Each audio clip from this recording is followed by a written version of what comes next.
Bismillahirrahmanirrahim. I am Mohammed Yusuf. Welcome to the series of Programming Fundamental. Students, I want to discuss the topic of functions in C++. तो functions क्या होते हैं हमारे पास? सबसे पहले हम ये देखेंगे. Function is a name block of code that performs some action. Function एक नाम होता है, जस्ट लाइक आपका नेम है या मेरा नेम है, तो एक नाम होता है जिसकी जो है वो जिसके अंदर जो है वो इंफॉर्मेशन को या उसकी बॉडी की स्टेटमेंट्स को जो है वो डिफाइन किया जाता है. फॉर एग्जाम्पल मैं कहता हूँ जी किसी भी पर्सन का रिज्यूम या मेरा रिज्यूम जो है उसके अंदर जो है वो बॉडी ऑफ स्टेटमेंट्स को आप मुराद ले लें कि मेरी क्वालिफिकेशन या मेरा एक्सपीरियंस वर्क जो है वो एक जो है फंक्शनैलिटी होगी जो कि मेरे नाम या मेरे नेम के बिहाफ के ऊपर जो है वो कॉल की जाएगी. तो फंक्शन क्या है जी? एक नेम है. ब्लॉक ऑफ कोड से मुराद वो एक्सपीरियंस होगा, वो मेरी क्वालिफिकेशन होगी, वो एक्सपर्टीज होंगी जो जिसके बिहाफ के ऊपर हम क्या करेंगे, कॉल करेंगे, उसकी फंक्शनैलिटी को चेक करेंगे. ठीक है जी, जो कि नेम की वजह से जो है यूज की जाएंगी. तो function is a name block of code that perform some action.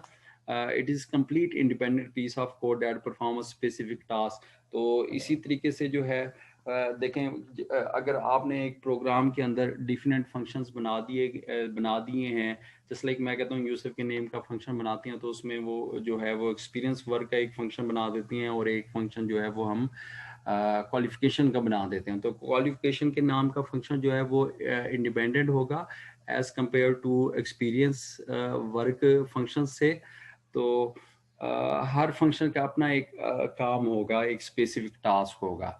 तो देखें it is an operation. Function एक ऑपरेशन का नाम है जो कि once defined can be use many time. तो अगर एक मरतबा आपने उसको डिफाइन कर दिया तो आप उसे मैनी टाइम जो है वो यूज़ कर सकते हैं. तो function name must be unique. तो फंक्शन नेम जो होगा वो बहुत यूनिक होगा. तो देखें एक्सपीरियंस वर्क का एक फंक्शन बनाया हमने, क्वालिफिकेशन के नाम का फंक्शन बनाया हमने, एक्सपर्टीज़ के नाम का एक फंक्शन बनाया. तो हर फंक्शन जो है वो डिफरेंट नेम से जो है वो बनाया गया है, तो सिमिलर नेम नहीं है. तो function name must be unique. Easy to debug modify reusability का कंसेप्ट फंक्शन प्रोवाइड करता है. अगर किसी एक्सपीरियंस वर्क फंक्शंस के अंदर अगर हमें कोई चीज़ ऐड करना हुई, अगर उसमें कोई एरर आ गया तो हम उसे जो है वो चेंज भी कर सकते हैं, उसमें की चीज़ मॉडिफाई भी कर सकते हैं, उसको मैनी टाइम री यूज़ भी कर सकते हैं. तो बेटर मेमोरी यूटिलाइजेशन का कंसेप्ट है. देखें आपको जो है वो बार बार कोडिंग या फंक्शन डेफिनेशन को लिखना नहीं पड़ रहा. आप वन टाइम लिखेंगे, आप जो है वो उसको कॉल मैनी टाइम्स कर सकते हैं. तो दैट्स रीज़न मेमोरी यूटिलाइजेशन जो है वो बहुत कम यूज़ होती है. तो एडवांटेज ऑफ फंक्शन क्या हुआ हमारे पास? Making program easier to understand and maintain. Functions को यूज़ करने से आपका प्रोग्राम जो है वो इजी टू जो है वो यूज़ का, अंडरस्टैंड का कंसेप्ट, मेंटेनेंस का कंसेप्ट आपको प्रोवाइड करता है. तो increase the readability of program. तो ऐसा करने से जो है वो फंक्शंस की रीडेबिलिटी बहुत आसान हो जाती है, बहुत इंक्रीज हो जाती है. तो फंक्शन में be reused in multiple programs. तो उस फंक्शंस को आप सेपरेट फाइल बनाकर कॉल कर सकती हैं, मल्टीपल प्रोग्राम्स के अंदर यूज़ कर सकती हैं. तो length of program can be use using functions. तो लेंथ ऑफ प्रोग्राम भी इस तरीके से बहुत रिड्यूस हो जाती है. ओवरऑल एक सिंगल फाइल के अंदर सबको डिफाइन करने के बजाय सेपरेट फाइल्स बना दें. Functions can be executed as many times as necessary in the program. तो जितनी बार आपको प्रोग्राम में कॉल करने की, यूज़ करने की उसको ज़रूरत है तो उतनी बार आप उसको यूज़ कर सकते हैं. अगर एरर आ जाए तो किसी भी स्पेसिफिक फंक्शन के अंदर, तो ओवरऑल पूरे प्रोग्राम को चेक नहीं करेंगे, सिर्फ उस प्रोग्राम के अंदर जो भी डीबग होगा, डीबगिंग का काम उसके अंदर किया जा सकता है. तो देखें जी दो तरह के हमारे पास फंक्शंस यहाँ पर स्क्रीन पर मौजूद हैं. एक प्री डिफाइंड फंक्शन जिसे बिल्ट इन फंक्शन भी बोला गया है, लाइब्रेरी फंक्शन भी बोला गया है. अगर मैं बात करूँ कि हमारे पास SQRT का एक फंक्शन है स्क्वायर रूट, जो कि, तो इसकी लाइब्रेरी अगर मैं इसको यूज़ करूं तो ये फंक्शन कॉल अगर मैं करूं तो ज़ाहिर सी बात है मुझे हेडर फाइल भी यूज़ करना पड़ेगा ऊपर. तो हैश इंक्लूड math.h को जो है वो लिखना पड़ेगा. तो ठीक है जी. तो इस तरह के फंक्शंस को प्री डिफाइंड फंक्शन बोला गया है. जबकि यूज़र डिफाइंड फंक्शंस मैंने ऑलरेडी बताया कि मैं जो है वो यूसुफ के नाम का फंक्शन बना लेता हूँ. तो ये क्या हुआ, ये मेरे पास जो है वो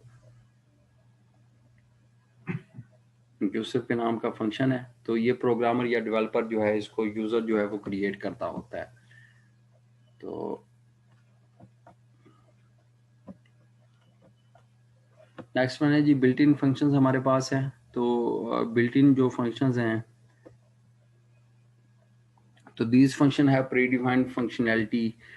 All built-in functions are available in the library files and therefore called library functions. तो मैंने library functions इसको ऑलरेडी पहले बोला हुआ है। इस include folder के अंदर इसकी library जो है वो defined मौजूद है। तो all the C++ library functions are defined in the header files। तो इसकी header files जो है वो भी mention की गई है, जो कि प्रोग्राम के अंदर इसको must include किया जाता है। तो इस सिचुएशन को built-in functions का नाम दिया गया है। तो नेक्स्ट है जी हमारे पास यूज़र डिफाइंड फंक्शन। तो यूज़र डिफाइंड फंक्शन जो है वो उसका स्ट्रक्चर जो है प्री डिफाइंड फंक्शन जैसा होता है। तो user defined function consist of following parts: function declaration, function definition and function calling. तो फंक्शन डिक्लेरेशन या फंक्शन प्रोटोटाइप या फंक्शन सिग्नेचर एक ही बात है। तो for example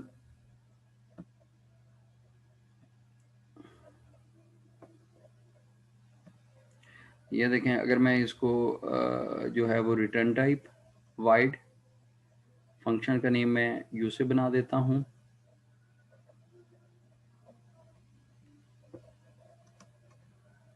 parentheses without parameter and at the end semicolon. अगर इस सिंटैक्स को देखें तो देखें जी फंक्शन डिक्लेरेशन हमारे पास एक मॉडल है, ये देखें, और एंड विद सेमीकोलन का कंसेप्ट है। ये सेमीकोलन एंड पे आ रहा है और place at the beginning of the source file. तो भाई इसको इंट मेन से पहले लिखेंगे हम, और हेडर फाइल्स के फौरन बाद हम इस सिंटैक्स को जो है वो मेंशन करेंगे। उसकी बॉडी है मेन की। तो फंक्शन डिक्लेरेशन ये देखें, फंक्शन का नाम होगा, रिटर्न टाइप होगी, तो भाई वाइड एम्प्टी रिटर्न टाइप है, फंक्शन का नेम है, और number of parameters without parameter का जो है वो कंसेप्ट यहाँ पर यूज किया गया है। तो नेक्स्ट है जी हमारे पास फंक्शन डेफिनेशन। तो फंक्शन डेफिनेशन की अगर बात की जाए तो writing the functionality of function is called function definition. देखें फंक्शन डेफिनेशन के अंदर जो है ये देखें, अगर मैंने वाइड इसको जो है वो फंक्शन का नेम जो है यूसुफ और उसकी बॉडी को डिफाइन कर दिया, सेट ऑफ स्टेटमेंट्स को जो है वो मेंशन करूंगा मैं। तो कर्ली ब्रेस और ये सेट ऑफ स्टेटमेंट्स हैं, ब्लॉक यूसुफ का डिफाइन जो है वो क्लोज हो जाएगा पेयर ऑफ ब्रेसेस। तो set of statement what a function does, इस फंक्शन के अंदर लॉजिक लिखी जाएगी कि यूसुफ का फंक्शन जो है सी आउट करेगा हेलो आई एम यूसुफ के नाम से, या उसकी प्रोफाइल को व्हाटएवर जो कुछ भी होगा। तो function definition can be written at the following places: before the main function भी इसको लिखा जा सकता है, आफ्टर द मेन फंक्शन भी इसको लिखा जा सकता है, इन अ सेपरेट फाइल भी फंक्शन डेफिनेशन को लिखा जा सकता है। तो ये इसको हम इम्प्लीमेंट करेंगे। और उसके बाद जो है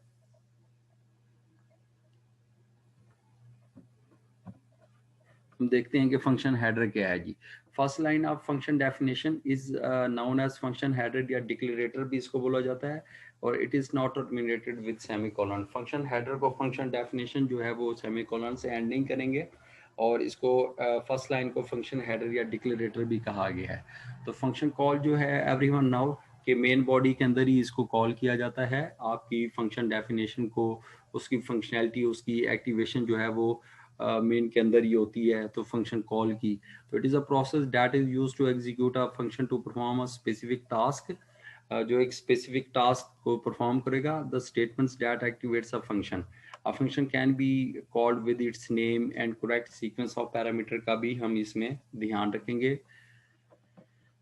तो ये देखें जी स्टूडेंट्स, हमने सबसे पहले हेडर फाइल को ऑलरेडी लिख दिया है। तो मैं एक फंक्शन जो है वाइड यूसुफ के नाम का बना रहा हूँ, डेफिनेशन को यहाँ पर मेंशन कर रहा हूँ।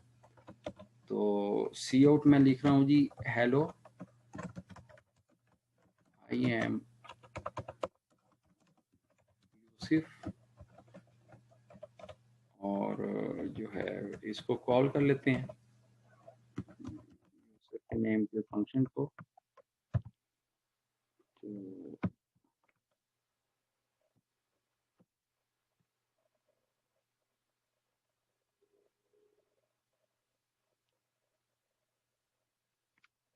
कंपाइलेशन एरर 0 और हमें मैसेज लिखा हुआ आएगा हेलो आई एम यूसुफ। तो ये देखें फंक्शन डेफिनेशन को मेन के बिफोर मेन फंक्शन भी लिखा जा सकता है, ये मैंने लिख दिया। अगर हम इसको आफ्टर द मेन फंक्शन लिखें तो ये देखें, तो हमें डिक्लेरेशन इसको करना पड़ेगा वाइड यूसुफ। ये देखें, और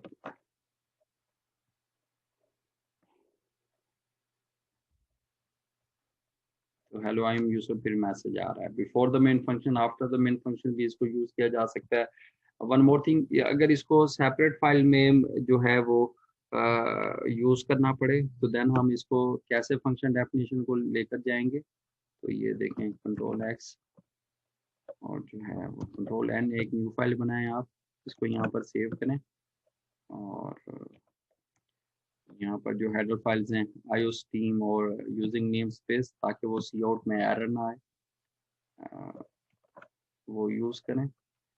और साथ में जो है वो हम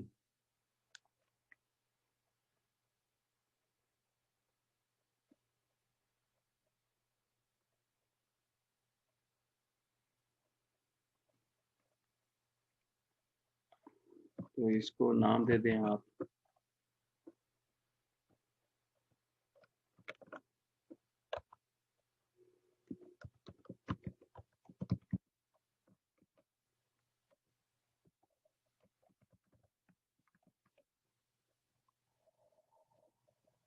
इसको CCP यूसुफ डेफिनेशन के नाम से फाइल को मैंने सेव कर दिया। तो एक हेडर फाइल बना लें आप और जो है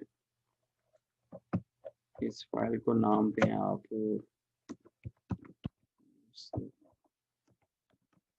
हेडर डॉट एच के नाम की ये फाइल बनाएं। और इसके अंदर जो है हम क्या करेंगे, हैश इंक्लूड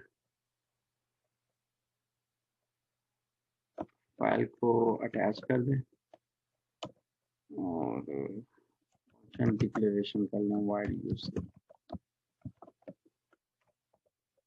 ये फंक्शन हेडर के अंदर हमने फाइल जो है वो फंक्शन डेफिनेशन वाली इंक्लूड की है और जो है वो फंक्शन डिक्लेरेशन का काम किया। यूसुफ डेफिनेशन के अंदर हमने जो है वो iostream और यूजिंग नेम स्पेस ये सब कुछ जो है फंक्शन डेफिनेशन को यहाँ पर लिख दिया है। जबकि मेन फाइल के अंदर हमने क्या किया कि हम जो है वो एक फंक्शन हेडर की फाइल को, यानी कि यूसुफ जो है वो हेडर भी यहाँ पर लिखा जाएगा हैश इंक्लूड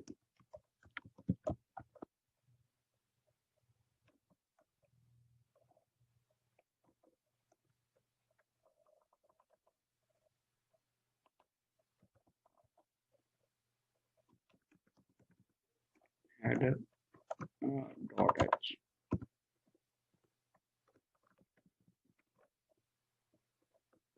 चलिए अभी इसको करते हैं check.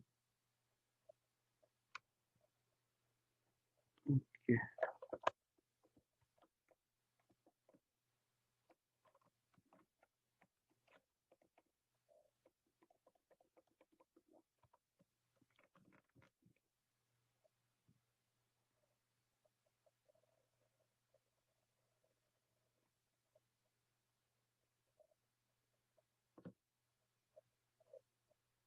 Hello I am Yusuf यहाँ पर आ रहा है।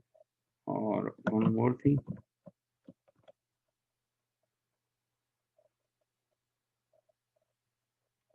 तो ये देखें हमने जो है वो एक सेपरेट फाइल बनाकर डेफिनेशन फंक्शन जो है उसको यूज़ किया मेन फाइल के थ्रू। तो ये देखें फंक्शन डेफिनेशन जो है वो हमने एक CCP फाइल बनाई और मेन के अंदर जो है उसको हम कॉल कर रहे हैं एक सेपरेट फाइल के थ्रू।